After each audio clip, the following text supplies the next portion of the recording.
everybody, my name's Alec the Author, and welcome back to Streammas Day 3.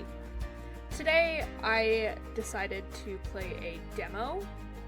It looked really cool, I love the concept, we're gonna go into it.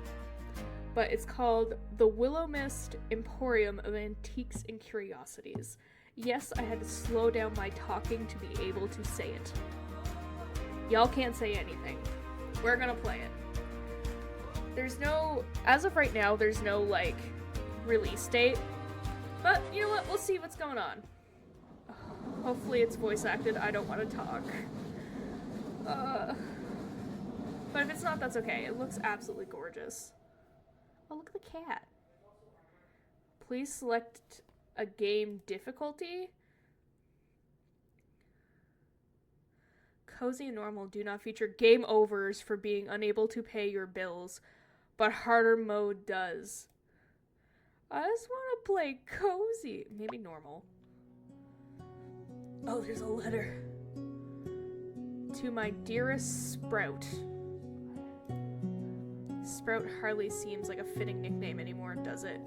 But now you must be towering over your mother. She always was a short little thing.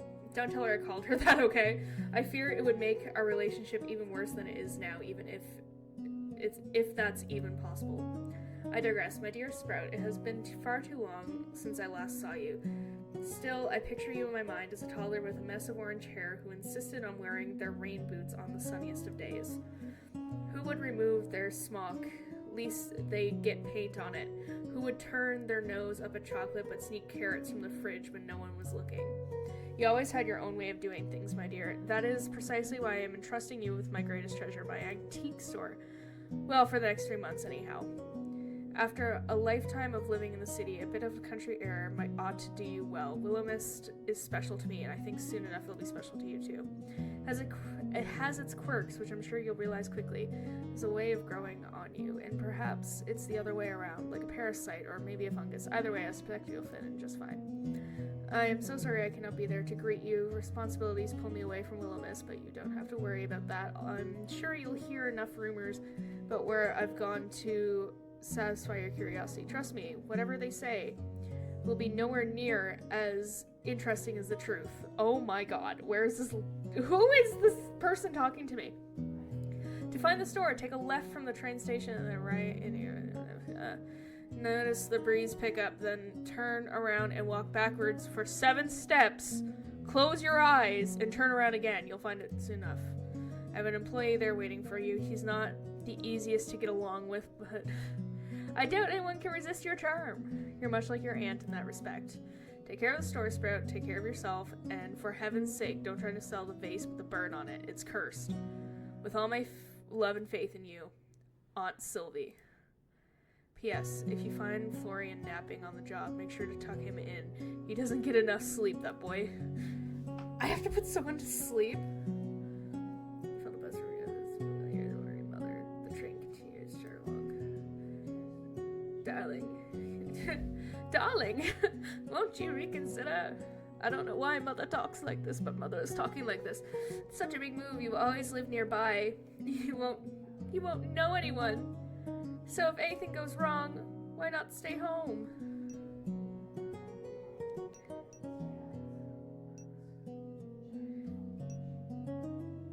I'm already nearly there, Mom. Oh, I love it.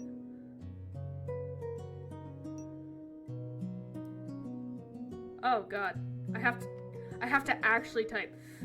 Considering I'm on the train, as much as I'd love to get on the return train back, I really wouldn't. It took 4 hours to get here. I just don't understand why you left so suddenly. Aunt Sylvie needs someone to watch the shop, you know that. I'm sure she has friends there. She also has family, you know. Won't you reconsider? Sorry, Mom. I love you, but I'm looking forward to a few months away from home. New people, fresh air, and a real job. You've never even worked at a store before, let alone ran one. Aunt Sylvie says someone will be there to help out. It's an antique store in a tiny town in the middle of nowhere. I don't think it'll be particularly busy. I swear you get your 7th streak straight from my sister. Okay, baby, just stay safe, okay? Don't walk alone at night. Make sure to lock the doors and call me if anything happens. Of course, Mother. I will, Mom. Everything will be fine. Train's about to pull up. I'll text you later. Okay, I love you. Love you too. Okay. Oh god, I'm gonna have to talk for everything. Oh, it's this. You guys get to enjoy this. I'm gonna shut up.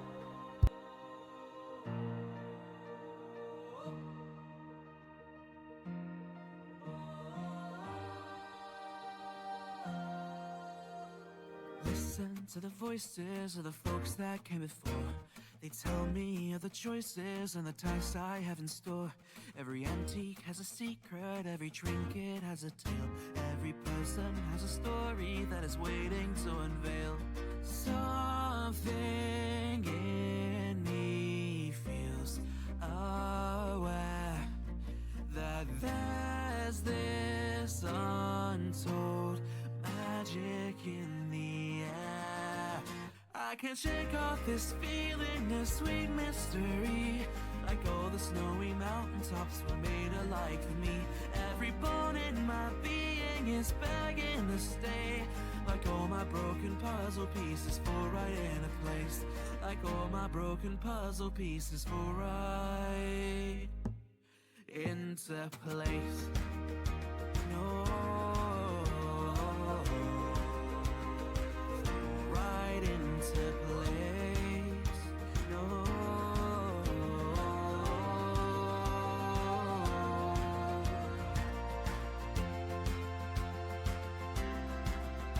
And all my broken puzzle pieces fall right into place. That is honestly my favorite thing. Okay. This is me. And, Miss Sage is just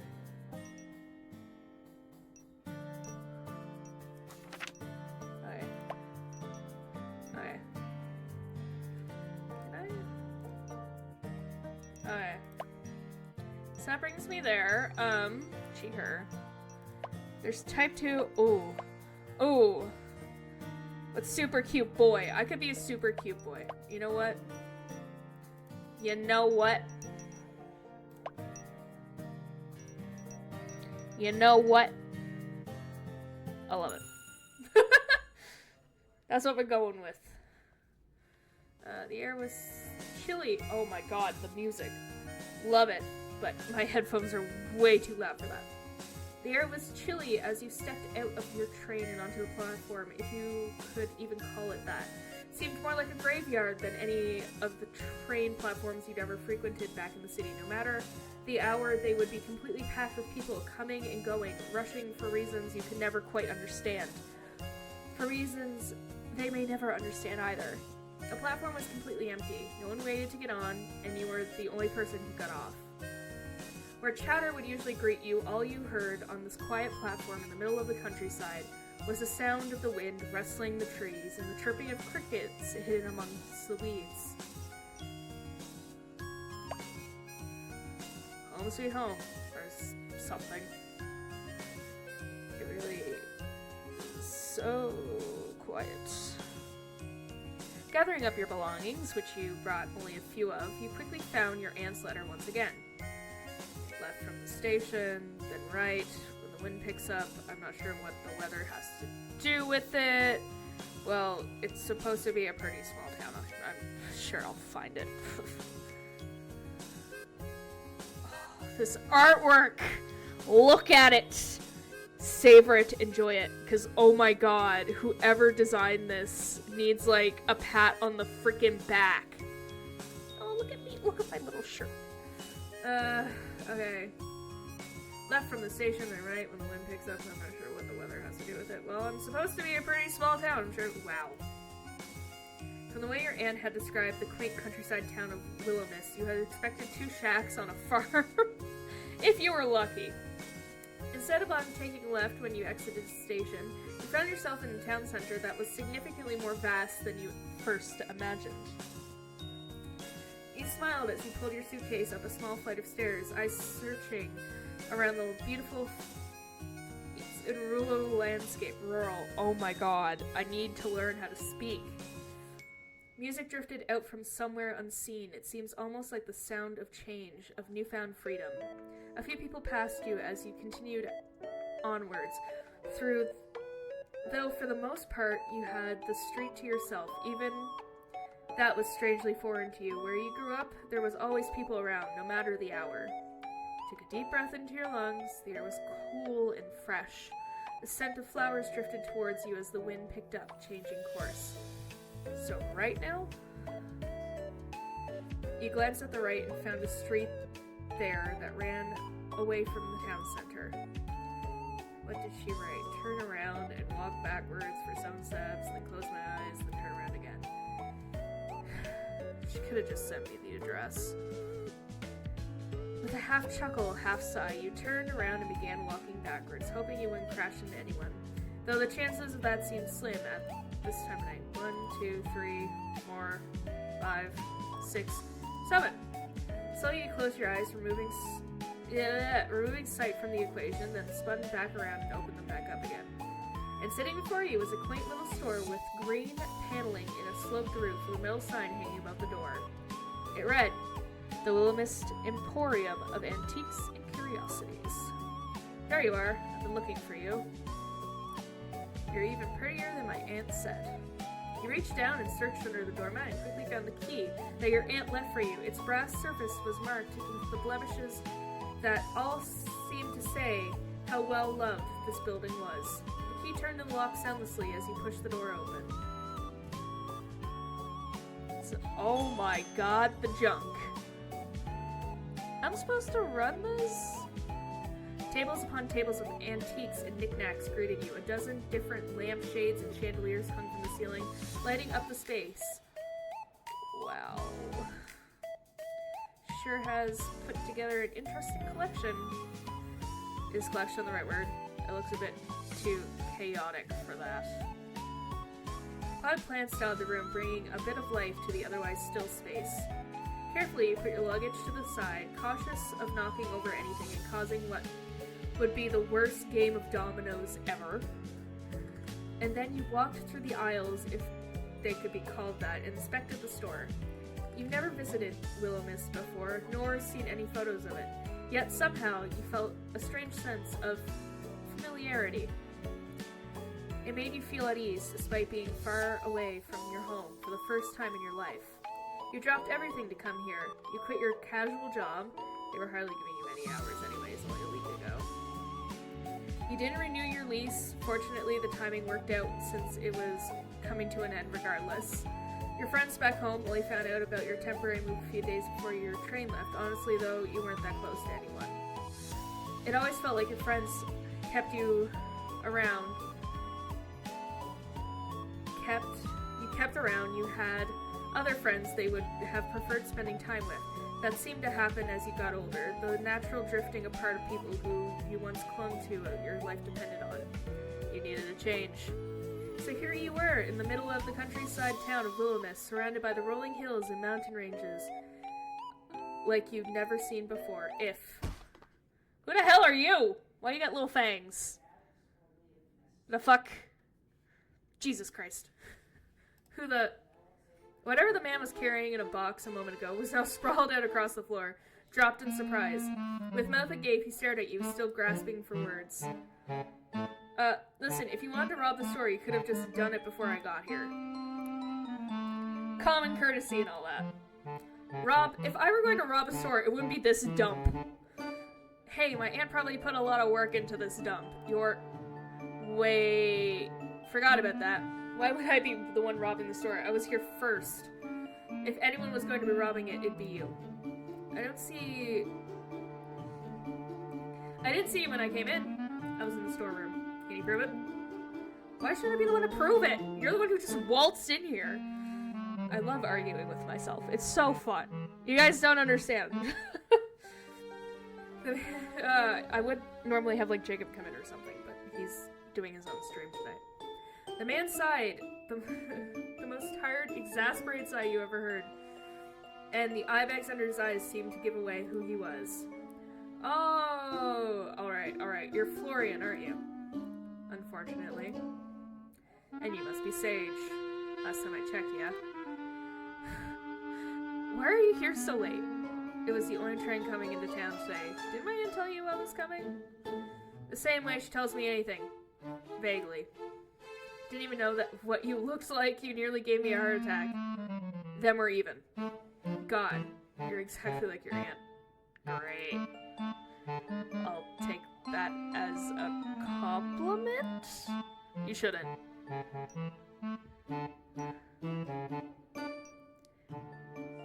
What are you doing here so late, by the way? Does my aunt really make you work this much overtime? No. I was just meeting up before you arrived. You just said you didn't know when I was getting here. What can I say? I have an amazing work ethic or something. You're suspicious as hell, but I respect it. Still, you should get some sleep. You look tired. Did she at least tell you about the living accommodations? Nope. Doesn't really give any details. As I'm quickly becoming aware of. No shit. She really just left all the crap to me. I ought to quit. That teacher. But what would I do without you? We don't know each other. We're not friends. You'd be fine. And how about we be friends? I'm good. You can sleep upstairs. It's a mess. Sylvie isn't known for her neatness. A mess is fine. I'm sure I'll fit right in. Whatever. Get some sleep or don't. I'll be working for a bit longer. Do you need some help, buddy? For someone who looks like they don't know which side of a mop to hold, nah. Did he just call me stupid?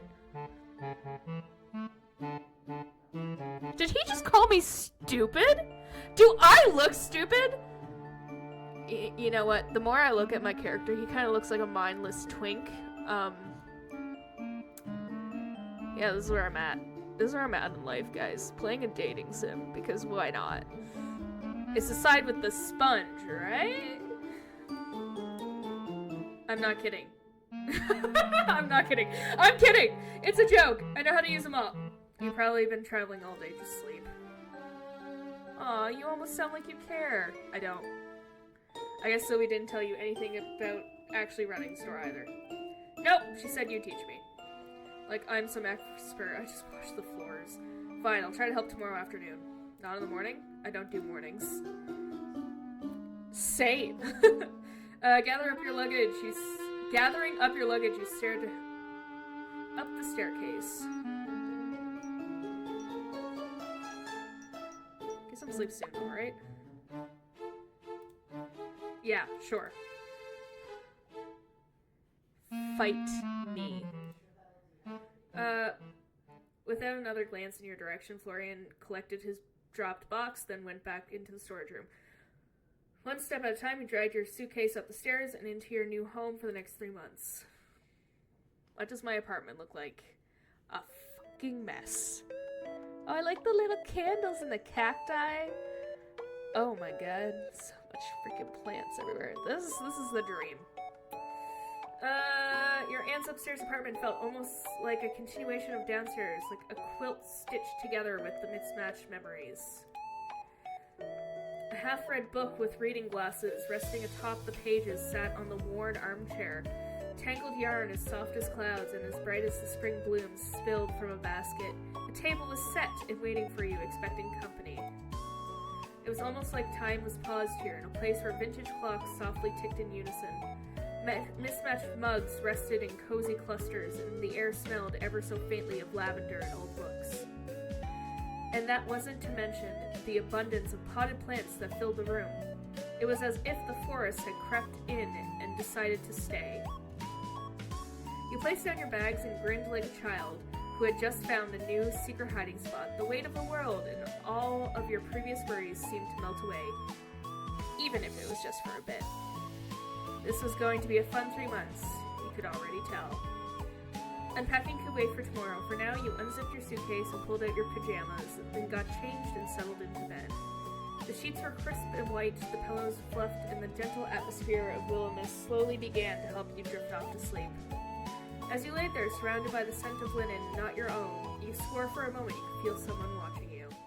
But then you fell into a deep sleep, none the wiser. Swear to God. I'm putting in it now. Florian's a vampire and you can't convince me otherwise. Oh, look at this place. Oh. So pretty. Okay.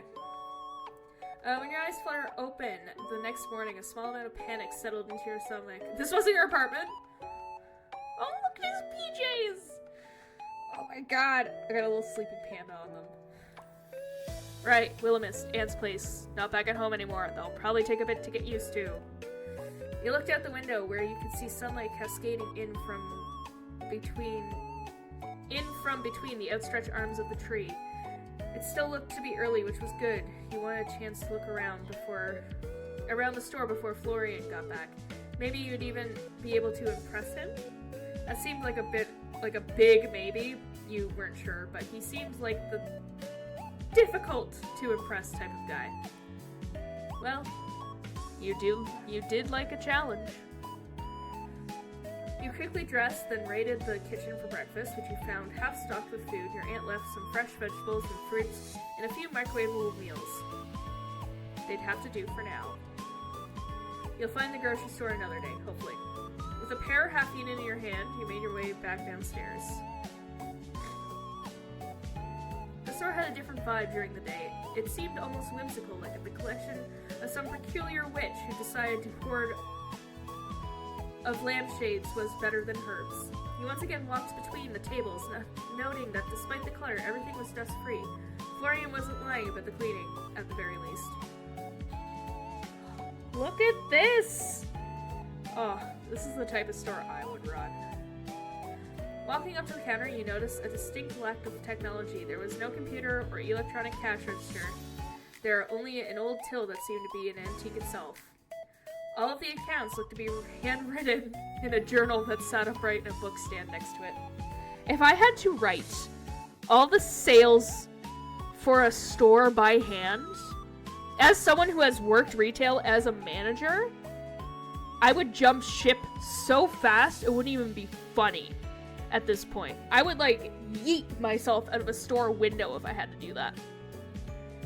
Anyways. Either your aunt had a fantastic accountant or was committing tax fraud. Or maybe both. Your aunt is committing tax fraud. Join her. Anyways. Still, the lack of anything electronic didn't surprise you. Since you were a child, she always wrote you letters rather than email or text. She was a little old school, but that didn't bother you. If anything, receiving a handwritten letter was exciting to you. You didn't know anyone else growing up who got letters. Except for people getting bills. But no one liked those letters. You understood that greatly now.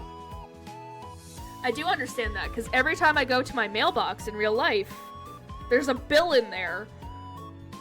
And I don't want to look at bills anymore. I'm tired of looking at bills as an adult. Also, why do I have a cleanliness bar? Shouldn't Florian be doing his job? Isn't he like a janitor or something? I don't know. Standing behind the counter and looking out towards the shop, you felt an overwhelming sense of purpose. This was your aunt's treasure, and she was leaving it to you. Well, for a few months. But that was beside the point. Alongside the sense of purpose was a small yet persistent reminder of just how insane this was. Dropping everything to move to a town you never even visited before because of an aunt you hadn't seen since childhood. It was exciting! It was the most exciting choice of your life. You needed something like this, a chance to get to know who you really were. It was a knock at the door that pulled you out of your introspective, very neat, crisp knock. If a knock could be neat and crisp. You could see a tall shadow on the other side of the door. No details apart from that. Florian? You opened the door wide, curious, peering at the stranger on the other side, who looked you up and down, looked at his watch, then shook his head and walked past you into the store. Who the hell is this guy? Why is he wearing a three-piece suit? This early in the freaking morning. And why does he have pink in his hair? I'm going to judge him. But he's also kind of hot. This is why I don't play dating sims. And my mind just went, oh, you should play a dating sim. Well, I hope you're not about to tell me you're Florian. That would make last night very strange for me. Florian, no, I'm Mr. Westbrook. I apologize if that disappoints. The mystery man put down his briefcase on the counter, then began pulling out paperwork and pens from it. Not sure I ever met a man that's actually used a briefcase before. Kinda dig it. I suppose I'll just have to wonder endlessly who exactly you are then. Do appreciate a mystery as much as the next person, but... Right. It would be unlike Miss Marigold to leave you with any kind of instructions. He quickly pulled a business card out of his pocket. Emmett Finch. Why does the name Finch keep haunting me? So, we're gonna pause the game for a second. I'm gonna tell you guys a story. So right now, I'm playing a D&D campaign with a bunch of friends. Besides my regular friend group, I have another friend group who I play D&D with. So, it's not a spy, and Ava the gnome, it's not them. It's a different group that I work with at my university. We're all fun. And, my character's name is Cypress Finch. And the last name Finch has been haunting me ever since, and I cannot get rid of it. Please kill me. Anyways, back into the game. Independent accountant at the Finch Advisory. Oh, you know someone's important when their name is part of the business. Maybe you have to rebrand the store to the Sage Emporium. I'm fine. Emmett, you must be Sage. I'll admit, I have heard very little of you, so we're starting out on equal footing. In short, I'm your aunt's financial partner, her accountant, and now, by extension, yours for the time being. We have a lot to discuss regarding your accounts, cash flow, and taxes. Such exciting topics for a Tuesday morning. He watched as he pushed up his glasses, then nodded. Any time is the perfect time to talk numbers. I appreciate working with someone like-minded in that regard. I gotta do math? Oh god, I gotta do math. Oh god. Please don't make me do math, game. If so, we're all screwed. We're all screwed. What business, what experience do you have running a business? I had a lemonade stand once. Oh, plenty. There was one summer where I had a lemonade stand outside my house, though I don't remember paying any taxes on that. Don't tell, alright? Any actual experience? Like with a proper business? Yes. No. Oh my god, his face. Understood. It seems my role will be more hands-on than in previous months. I will bill Miss Marigold for the extra time we need to get you up to speed. That sounds expensive. All good things in life are. Oh god. Rich guy who has never seen KD with hot dogs in it. That's the vibe Emmett is giving me. And you're lucky if you get hot dogs in the KD. Anyways. Quickly you watch him shuffle through his paperwork before pulling out one specific sheet of paper. I'll be frank with you, Miss Marigold's accounts are dire. Despite my protest, she makes little effort to remedy that. Fact, sometimes I wonder whether she truly desires to own a business or not. Perhaps with you around we'll see some change. Perhaps we won't. Time will tell. Wow, thanks for the overwhelming support with you on my side. I know I'm gonna knock it out of the park. I am supporting you. If I wasn't, I wouldn't be here. I'm just not in the habit of giving false promises. At the very least, we'll aim for Miss Marigold to not return to bankruptcy. What? What do you mean? Sounds like a plan to me. I stopped by to have you sign a few forms, though only temporary. I like to keep my affairs in order. Sign here, please. One by one, you signed each and every form Emmett handed you, and boy, there were a lot of forms. Great, my hand's starting to ache. Stay strong, Sage. You can do this. I wonder what this guy's deal is anyway. He must be local, right? Maybe this would be a good chance to try to make a friend. While you're here, can I ask you a few questions? Be my guest. I have a little extra time before my next appointment. How long have you worked for my aunt? It's been... He digs through his briefcase, nodding as he scans various documents. A year now, give or take a few weeks. How has it been? Satisfactory. Miss Marigold has had her accounts sorted, and I haven't paid, so I believe that counts as a success. And how has she been to work with? Why do you ask? I haven't seen my aunt since I was a child. I was just wondering what she's like these days. She is fine enough to work with, very memorable. That's all I have to say on that matter. Is there anything fun to do around town when you're not working?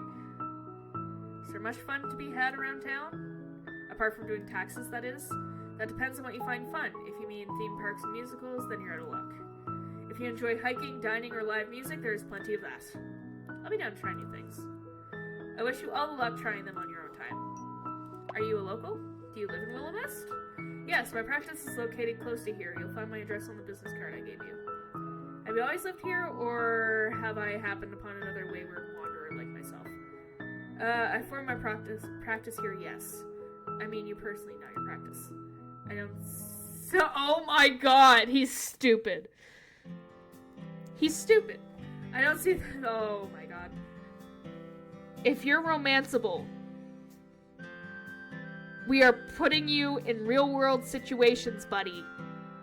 And you're going to learn to live more than just your work. You're going to live! Emma looked down at his watch before setting his eyes on the door. I'll stop by in a few days to go over paying your bills and keeping the lights on. Until then, keep your accounting in the journal at the counter, and I will assess when I return. I'll try my best. Apologies if they're not quite up to standard, but I'll have Florian here to help me, hopefully. Actually, are there any good breakfast places around here? My aunt left a few things, but it wouldn't kill me a nice bread while I'm waiting. There's quite a few decent establishments. Well, are you hungry? We could grab a bite or have a mini tour of town if you were up to it. You killed it, Sage. There's no way he can turn you down now. Fudge! Emmett adjusted his glasses again, his expression impassive. Unfortunately, I'll have to pass. I'm paid for doing the accounting, not for eating breakfast and tours. Have a good day, Mr. Marigold. Look at my face! I just got blown off! Who wouldn't say yes to the twink? Anyways. So cold. Aren't people from the countryside meant to be super welcoming? Meeting Florian, then Emmett seems a little harsh. He spun back around the doorway after hearing bells, but found no one there. Strange. With a shrug, you found yourself turning back towards the store. It'll be a few hours until Florian turned up, so you decide to familiarize yourself with items around the store while you wait. You were sad to find that a couple hours barely scratched the surface when it came to inspecting the show floor. There was just so much stuff. And forget the amount of stuff, absolutely nothing had a price on it. Even digging through the paperwork at the counter, you couldn't find any notes about inventory or pricing. You were massaging your temples in the stress when you heard the door chimes ringing again. Why is he wearing a mask and a little sun hat? He is a vampire. Tell me otherwise.